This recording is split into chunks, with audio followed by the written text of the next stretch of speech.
Pozdravljeni! V tokratnem 24. tedenskem komentarju si bomo pogledali vse tiste novice, katere so bile na raznih medijih, a jim po mojem osebnem mnenju ni bilo dano dovolj pozornosti.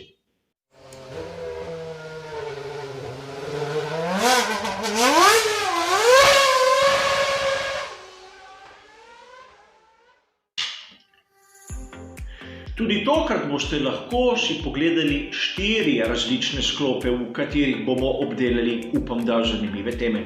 A tokrat z rahlo spremembo.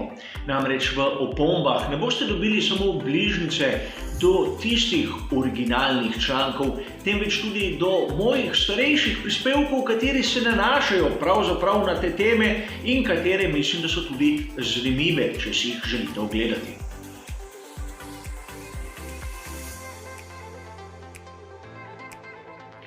Ena izmed najbolj težko pričakovanih novic strani mnogih navijačev je bila tista uradna potrditev, da bo Mick Schumacher debitiral v Formuli 1 v sezoni 2020.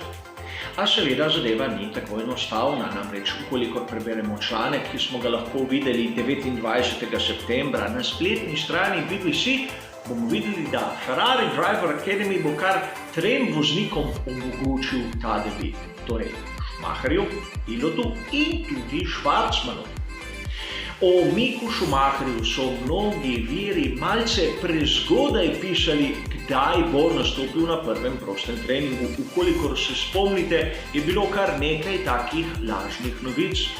A ukolikor se vam ne zdi BBC dovolj dober vir, vam tu dam tudi uradno sporočilo Ferrari Driver Academy.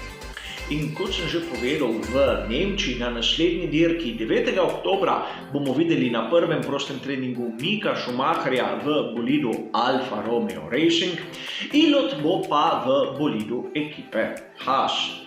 Seveda gre samo za prvi prosti trening. Kdaj bo kdo nastopil na pravi dirki, bomo videli v prihodnosti. A tu bi vas rad spomnil na tisti moj malce pretekli prispevek, v katerem sem govoril o pasteh debija v sezoni 2021. Tam sem nekako opisal, kaj lahko pričakujemo in kaj ne od bodočih novincev, kateri bodo prišli iz strani tudi Ferrari Driver Academy. Kar je zanimivo v tej zgodbi je tudi posnetek superlicence Roberta Schwarzmana, kateri jo je objavil na socialnih medijih. Seveda, papir, o katerem se veliko govori, a ga bolj poredko vidimo. Schwarzman bo debitiral na prostem treningu malce kasneje na koncu sezone in ni še določeno, s katero ekipo. A to so novice, katere ste lahko prebrali v mnogih virih, na mnogih portalih, brali v mnogih člankih. Kar je bilo meni zanimivo v vezi s to novico je tisto, kar je napisal Leo Turini, katerega pogostokrat citirajo mnogi avtori, a tokrat so ga malce pozabili. Namreč v njegovih zapisih na njegovem blogu Profondo Rosso 26.9. je napisal neko svojo osebno željo, da si želi videti Micka Schumacherja v ekipi Alfa Romeo Racing zraven Kimija Räikkönena. Zanimiv je tisti naslednji zapis v blogu Lea Turinija 27.9., kjer Micka Schumacherja dobesedno postavlja v ekipo Haas. Sedaj jasno je, da situacija še zdaleč ni dorečena, če bo, kdaj bo in kje bo debitiral Mick Schumacher. A nekdo, kateri naj bi imel tako dobre interne informacije, iz dneva v dan spreminja svoje mnenje. Zato bo še zanimivo, kaj vse se bo iz tega pokazalo.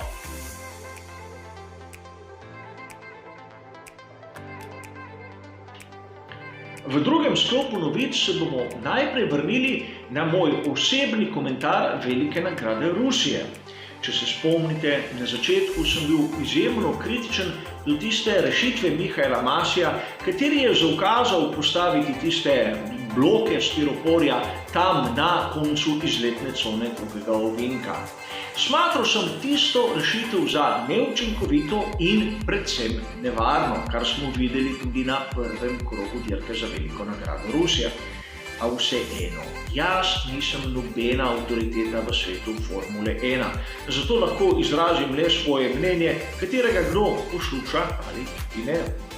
A zanimivo je tisto, kar smo videli 28. septembra, namreč Carlos Sainz mlajši je delil moje mnenje. Tisti ovinek, katerega je zahteval Masi, je bil dobesedno preoster. Na še malce zamazanem asfaltu sploh ni nudil vozniku Formule 1 kakšne šanse, da bi dostojno speljal skozi tisti zapreg. A vseeno, Carlos Sainz mlajši je priznal svojo napako, a po drugi strani boste mnogi rekli, kaj drugega naj bi pa povedal. Zanimiv je vir, namreč ta članek je bil objavljen na uradni strani Formule 1 na f1.com. In kar je bolj zanimivo je tisto, kar se je zgodilo naslednji dan, 29. septembra, kjer smo zopet videli dokaj kritičen članek strani Palmerja. In prosim, ne začnimo zopet s tistim, kdo pa je Palmer, kaj je dosegel v Formuli 1, kajti napravil je več velikih nagrad kot verjetno mi vsi skupaj. Vseeno izpostavil je isto točko, kot je povedal Carlos Sainz mlajši, in zopet se je oglasil Michael Masi, kateri je povedal, da pač ni idealnih rešitev v Formuli 1, ni nekih generalnih rešitev, katere bi bile dobre na vseh progah in tako naprej. Izključil je na primer možnost peščene izletne cone in podobne zadeve, a vseeno. Tisto, kar je naredil na veliki nagradi Rusije, je povedal, da v naslednjih edicijah se bo verjetno spremenilo. Torej, posredno je priznal, da tista rešitev je bila daleč od idealne. A konec koncev, če malce razmišljamo, zakaj je bilo pa potrebno sploh postavljati tiste zapreke, katere so bile, kot smo videli, neučinkovite na dirki. Če se spomnimo tiste velike nagrade Kanade v sezoni 2019, so brez zaprek s kazenskimi sekundami rešili zadevo. Namreč, ukolikor bi kdo izkoristil tisto izletno cono in pridobil prednost, bi ga lahko komisarji kaznovali. Brez kakšnih varnostnih avtomobilov in seveda brez nesreč, katere bi lahko terjale tudi kakšne poškodbe med vozniki. A zopet samo moje osebno mnenje.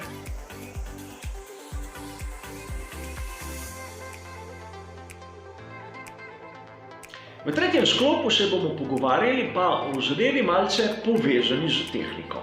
Namreč 28. septembra na italijanski spletni strani Autosprint sem zasledil članek, kjer Chris Horner navaja, kaj je bilo v bistvu težav ekipe Red Bull na veliki nagradi Rusije in govori o dirki, poudarja.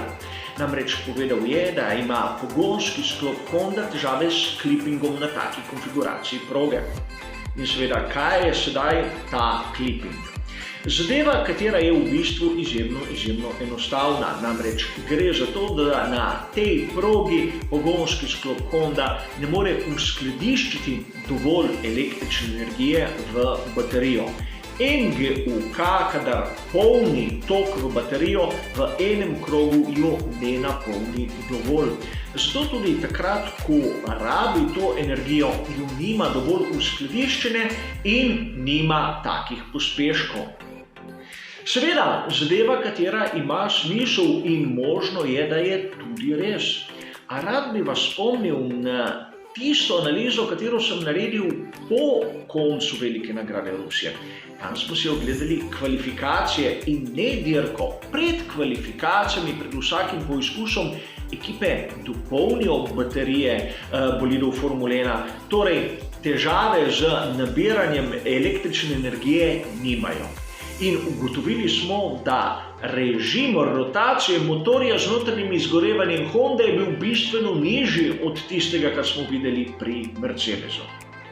Seveda, sedaj ne pravim, da Chris Horner si izmišljuje izgovorje. Clipping med dirko je seveda realna zadeva, a ne smemo pozabiti, da tudi motor z notranjim izgorevanjem v primerjavi z Mercedesom ni pokazal enakih vrednosti. Zato sta se lahko obe težavi v bistvu sešteli na dirki za veliko nagrado Rusije.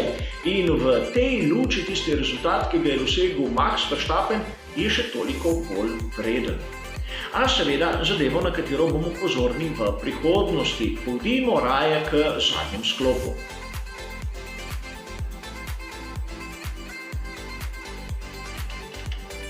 Na koncu pa še tematika, katera mislim, da bo zanimiva za marsikaterega navdušenca Formule 1.